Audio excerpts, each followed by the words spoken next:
नमस्कार। आज की क्लास में हम देखने वाले हैं छत्तीसगढ़ राज्य को डिटेल में। तो चलिए हम स्टार्ट करते हैं।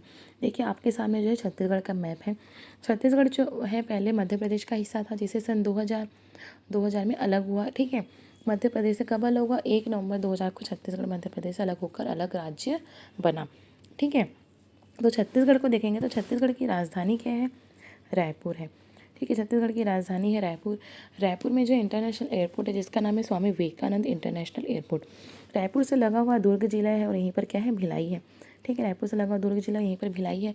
तो ये जो रायपुर, दुर्ग, भिलाई जो एरिया है वो तीनों जो है इंडस्ट्रियल एरिया है। कैसा एरिया? इंडस्ट्रियल एरिया है। ठीक है, जो दुर्ग जिले के जो भिलाई है, भिलाई में जो है सेल है। ठीक है, steel authority of India limited का जो है एक प्लांट है भिलाई में। तो ये आपको याद रखना है इसमें। अब हम इसके ऊपर जाएंगे तो आपको दिखाई देगा ऊपर में बिलासपुर।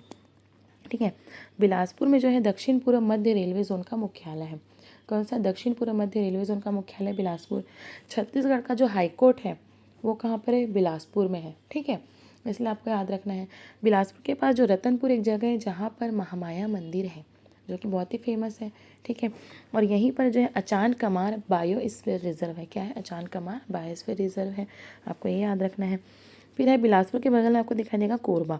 ठीक है, कोरबा जो है इंडस्ट्रियल एरिया है। कोरबा भी यहाँ पर बाल्को है और NTPC national thermal power corporation है यहाँ पर। ठीक है, और बाल्को भी है, ये याद रखना है आपको। उसके बाद है बिलासपुर की इस साइड दिखेंगे लेफ्ट साइड में तो आपको दिखाई देगा कवर्धा। ठीक है, तो कवर्धा में जो है भोरम देव का मंदिर है जो कि नागर शैली में बना हुआ है। कौन सी शैली में? नागर शैली में बना हुआ है। अब आते हैं छत्तीसगढ़ के दक्षिण भाग में।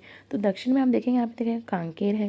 कांकेर, बस्तर, दंतेवाड़ा, सुकमा, बीजापुर, ये जो एरिया है छत्तीसगढ़ का दक्षिणी जो भाग है, ये जो एरिया है ये नक्सलाइड एरिया है। ठीक है, ये सारे एरिया क्या है? नक्सलाइड एरिया है।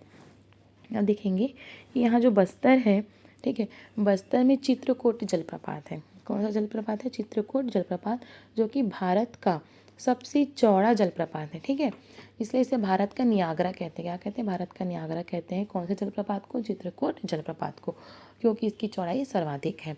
ये आपको याद रखना है। और बस्तर में ही जो है कांगेर घाटी नेशनल पार्क है। क्या है? कांगेर घाटी नेशनल पार्क है। बस्तर के बगल में आपको दिखाई देगा दंतेवाड़ा। दंतेवाड़ा में बैलाडीला एक जगह है जहाँ पर जो है लोहे का उत्पादन सर्वाधिक होता है। ठीक है, लोहे का उत्पादन क्या होता है यहाँ पर? सर्वाधिक होता है। यहाँ पर एनएमडीसी है। ठीक है, एनएमडीसी जो लोहे का उत्पादन करती है, ये आपको याद रखना है। उसके बाद इसका जो है पॉलिटिकल मैप यहीं पर ख़त्म होता है। इसके बाद हम इसका फिजिकल मैप देख लेते हैं। ठीक है, इसकी फिजिकल मैप हम देखते हैं। फिजिकली देखते हैं तो यहाँ पर जो है एक फेमस पहाड़ी जिसका नाम है मैकल पर्वत श्रेणी। कौन सी श्रेणी है? मैकल पर्वत श्रेणी है। ठीक है, जो मध्य प्रदेश छत्तीसगढ़ में आती है। इसकी ऊंची चोटी अमरकंटक है। क्या? अमरकंटक। तो अमरकंटक से दो नदियाँ आप लोगों को निकलती है, याद रखना है। एक है नर्मदा नदी निकलती है जो कि मध्य प्रदेश से बहती है, और एक सोन नदी का उद्गम होता है, ये यूपी तक जाती है सोन नदी। ठीक है, ये आपको याद रखना है। उसके बाद एक पहाड़ी ऊपर में है, ऊपर की ओर है उत्तर में छत्तीसगढ़ के, वो है रामगढ़ की पहाड़ी। कौन सी पहाड़ी है? रामगढ़ की पहाड़ी। तो एक मैकल पर्वत श्रेणी होगी और दूसरी होगी रामगढ़ की पहाड़ी, आपको याद रखनी है। अब इसका पठार देख लेते हैं। यहाँ पर दो पठार आपको याद करना है। ऊपर में आ जाएगा बघेलखंड का पठार। क्या आ जाएगा? बघेलखंड का पठार, जो कि मध्य प्रदेश और छत्तीसगढ़ दोनों में आता है, और यहीं से जो है सोन नदी बहती है। कौन सी नदी बहती है? सोन नदी जो है यहीं से बहती है, इस पठार से होकर गुजरती है। इस पठार वाले एरिया में ही जो है यहाँ पर एक नेशनल पार्क पड़ता है जिसका नाम है गुरु घासीदास नेशनल पार्क। क्या नाम है? गुरु घासीदास नेशनल पार्क इसका नाम है। ठीक है, ये याद रखना है। फिर नीचे आपका एक आ जाएगा पठार दंडकारण्य का पठार। क्या आ जाएगा? दंडकारण्य का पठार, या इसी को बस्तर का पठार भी कहते हैं। ठीक है, ये जो पठार से कुछ हिस्सा उड़ीसा में भी आता है, कुछ आंध्र प्रदेश में, कुछ तेलंगाना में भी आता है, ये आपको याद रखना है। अब आप देखेंगे कि छत्तीसगढ़ के नीचे में पठार है, ऊपर में पठार और पहाड़ है, पश्चिम में भी पहाड़ है। तो इसका जो बीच में क्या हो जाता है? मैदानी एरिया हो जाता है, जिसे छत्तीसगढ़ का मैदान कहते हैं। क्या कहते हैं? छत्तीसगढ़ का मैदान। ठीक है, ये क्या हो जाएगा? ये जो पूरा एरिया है वो मैदानी एरिया हो जाएगा। ठीक है, अब आप देखेंगे कि जो मैदानी एरिया है कटोरे के समान बन जाता है, क्योंकि ऊपर में पहाड़ है, पठार है, नीचे पठार है, बगल में क्या है? पहाड़ी एरिया है। तो बीच में जो एरिया कटोरे के समान हो जाती है, इसलिए। और चूँकि छत्तीसगढ़ जो धान का उत्पादन सर्वाधिक करता है, इसलिए छत्तीसगढ़ को धान का कटोरा कहा जाता है। क्या कहा था? छत्तीसगढ़ को धान का कटोरा कहा जाता है।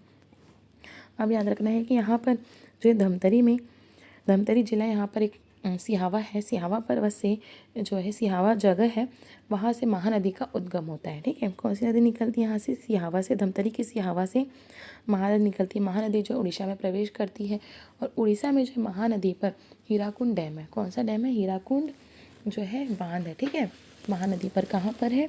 उड़ीसा में, जो कि भारत का सबसे लंबा बांध है। तो ये आपको याद रखना है।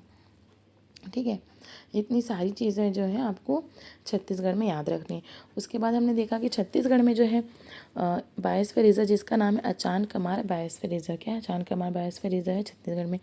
नेशनल पार्क में यहाँ पे 3 नेशनल पार्क आपको याद रखने, एक तो इंद्रावती नेशनल पार्क है, कांगेर घाटी नेशनल पार्क है, और गुरु घासीदास नेशनल पार्क है। तो ये तीनों नेशनल पार्क भी आपको याद रखने हैं। ठीक है, तो यहाँ पर हमारी छत्तीसगढ़ की जानकारी समाप्त होती है। आई होप आपको वीडियो पसंद आया हो।